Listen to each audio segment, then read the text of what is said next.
এটা আমি করতে থাকবো। হ্যাঁ, না না করবে না। ও তোমাদের আজকে কিচেনে নিউ গ্যাস ওভেন?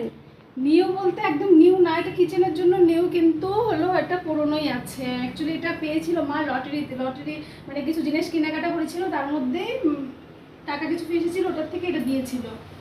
আর আমাদের যেটা ছিল ওভেনটা, ওটার মধ্যে একটু প্রবলেম হচ্ছিল যে গ্যাসের মানে ভালো করে হিটটা বেরোচ্ছিল না, তাই আজকে একটু দেখতে এসেছিল ঠিক করতে এসে তো মা মাথায় বাজ পড়লো যেটা ঠিক করতে বলতেছে 1500 লাগবে। তো কি দরকার আছে 1500 দিয়ে ঠিক করে, তাই মা বললো যে যেটা আছে ঠাকুর ঘরে, এটা আমাদের অ্যাকচুয়ালি নিরামিষ গ্যাস ওভেন, তো বললো যে নিরামিষটা নিয়ে নাও, ওটা এখন ঠিক করে লাভ নেই। কিন্তু আমার মনটা একটু খুব খারাপই লাগছে, কেন এতদিন ধরে ওটাতে রান্না করছি, আজকে হঠাৎ করে ওটা নেই।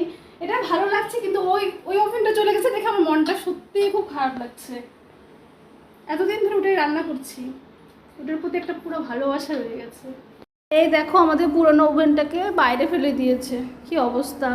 না, এটাকে আমি ঠিক করেছি যে এটাকেও ইউজ করব, ওটার কোনো অসুবিধা হলে তারপরে এটাকেও ইউজ করবো, এই জন্য এখানে রেখে দিয়েছি, ঠিক করে যত্ন করে রেখে দেবো।